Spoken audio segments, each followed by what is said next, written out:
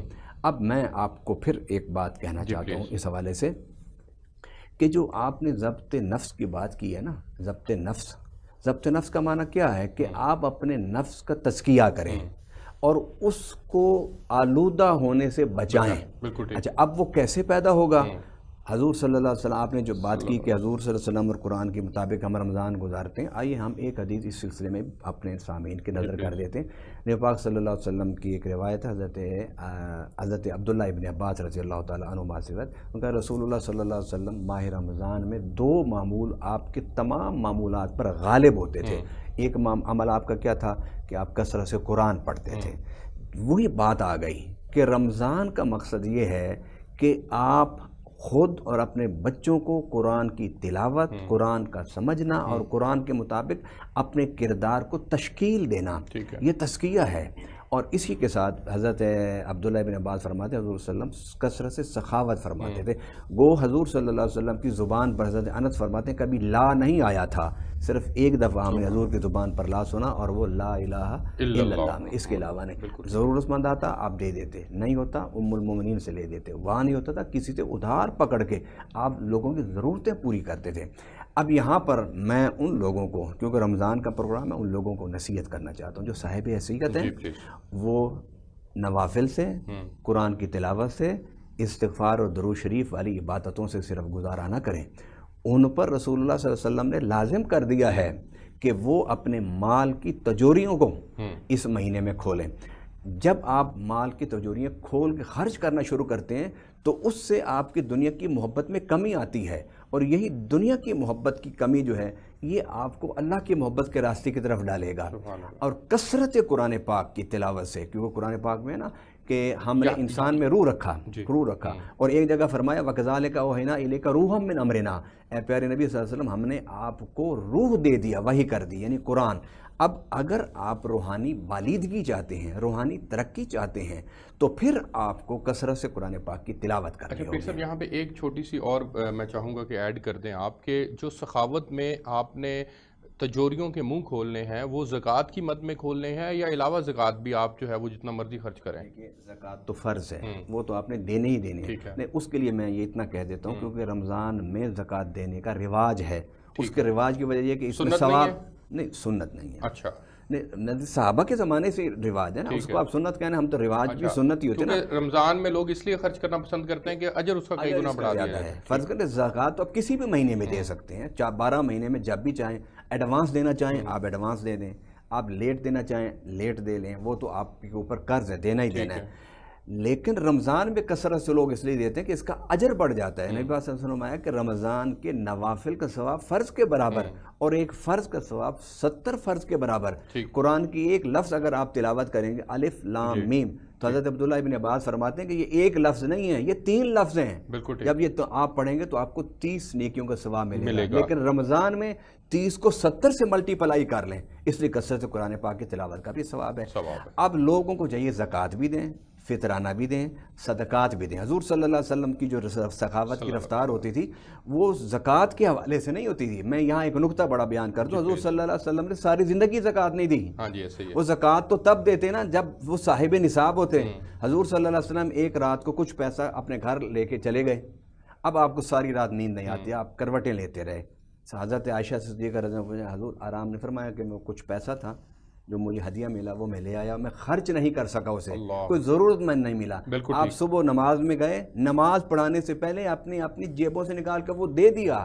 فرمایا کہ میں رات اس لیے پریشان رہا کہ اگر مجھے موت آ جائے تو میں اللہ کے پاس جاؤں اور میرے جیب میں سکے ہوں۔ ایسے ہی بالکل ٹھیک۔ میں آگے بڑھنا چاہوں گا علامہ صاحب، چونکہ وقت بھی کم ہے اور آخر کے اندر ہم رمضان جہاد بالنفس کا مہینہ اس موضوع کے اوپر بات کر رہے ہیں، تو سوسائٹی کے اندر پازیٹیوٹی کو اجاگر کرنے کے لیے اور بہتر کردار ادا کرنے کے لیے آخر کے اندر میسیج کی صورت میں کائنڈلی بتائیے گا کہ رمضان جہاد بالنفس کا مہینہ کیسے ہے، اور مختصر ہر مسلمان کو جیسے پیر صاحب نے روشنی ڈالی کہ 2 کام تو ضرور کرے، وہ ایک وہ اپنے آپ کو جو ہے وہ گناہوں سے بچانا ہے، دوسرا وہ سخاوت جو ہے وہ جو نبی پاک صلی اللہ علیہ وسلم کا فعل ہے اس کے اوپر عمل پیرا ہونا ہے۔ تو میں چاہوں گا کہ آپ بھی اس کے اوپر مختصر روشنی ڈالیں کہ ہمیں کرنا کیا ہے۔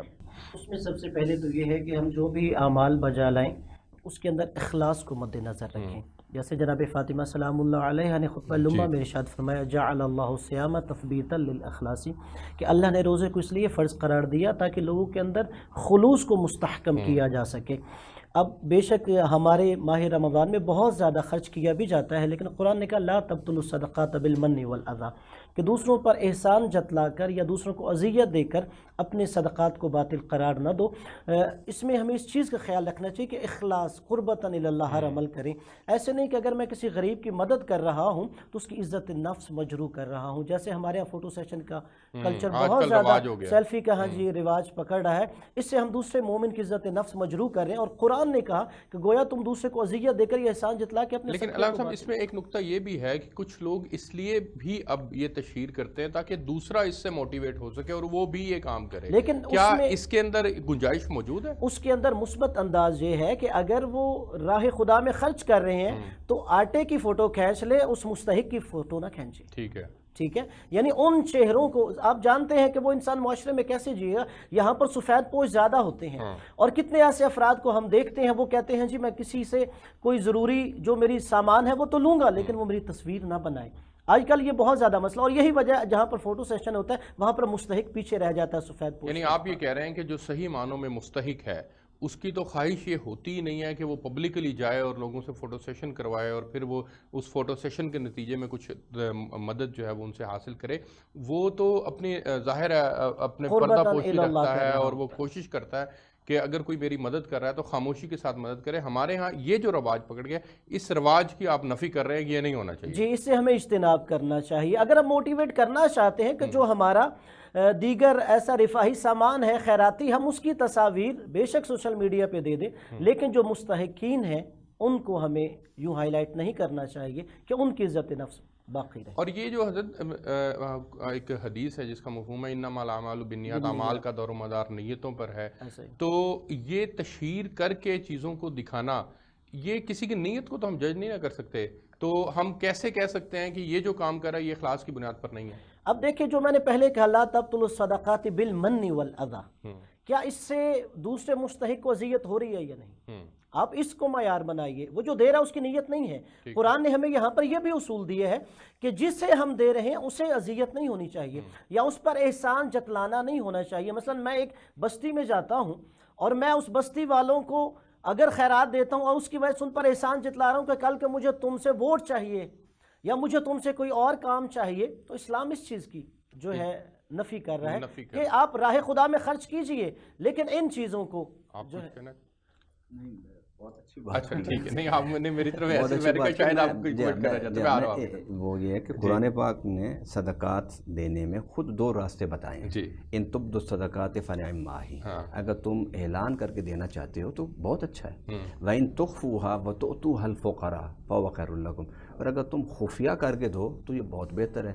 یہاں تطبیق علماء نے کی ہے کہ آپ کے دل کی کیفیت ہے، اگر آپ لوگوں کے سامنے دیتے ہیں اور ریاکاری کے جذبات پیدا نہیں ہوتے پھر آپ اعلانیہ دو. بالکل ٹھیک. اور اگر آپ یہ آپ کے دل کی کیفیت کیا ہے، اگر کیفیت پیدا نہیں ہوتی ریاکاری کی پھر اعلانیہ دو، پھر اعلانیہ دینے میں فائدہ ہے. اور اگر دیتے ہوئے آپ کے دل میں ریاکاری پیدا ہوتی ہے تو پھر آپ خفیہ دو.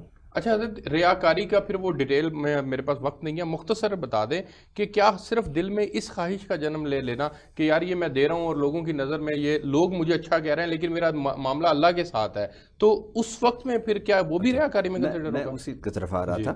اب جو اللہ نے دونوں آپشن دیے ہیں کہ تم جو چاہو کرو، اگر تم مجھ سے لینا چاہتے ہو تو پھر میری رضا کی نیت کرو، میں دنیا میں بھی اس کا اجر دوں گا اور آخرت میں بھی دوں گا. اور اگر صرف تم دنیا میں اس کا منفعت لینا چاہتے ہو تو کوئی حرج نہیں، ہم تمہیں دنیا میں دے دیں گے. اب اخلاص کس کو کہتے ہیں؟ اخلاص یہ ہے کہ آپ کا ہر عمل اللہ کی رضا کے لیے، ہر عمل اس نیت سے ہو کہ میں اللہ کے لیے کر رہا ہوں. باقی آپ لوگوں سے دکھانا تو نہیں چھپا سکتے. اب آپ نماز پڑھیں گے تو کیسے چھپائیں گے آپ حج کریں گے تو کیسے چھپائیں گے آپ زکوٰۃ اپنا روزہ رکھیں گے تو کیسے چھپائیں گے آپ قرآن کی تلاوت کریں گے کیسے چھپائیں گے؟ بالکل ٹھیک. بہت سارے اعمال ہیں جو نہیں چھپ سکتے. لیکن ویسے ہمارا چیریٹی پر موضوع تھا کہ جو ہم کسی کو دیتے ہیں نماز عبادات. چیریٹی بھی ہمیں 2 راستے قرآن نے دے دیے. میں نے سورہ بقرہ کی آیت پڑھی ہے، اس میں بھی دونوں راستے. تبدوا الصدقات، اگر تم ظاہر کر کے صدقات. حضرت آپ اس بحث کو کنکلوڈ کر دیں. میں بہت اچھی گفتگو چل رہی تھی، میں اتنا عرض کرنا چاہوں گا الذین ینفقون مما رزقناہم سرا وعلانیہ، خفیہ بھی ہے اعلانیہ بھی ہے.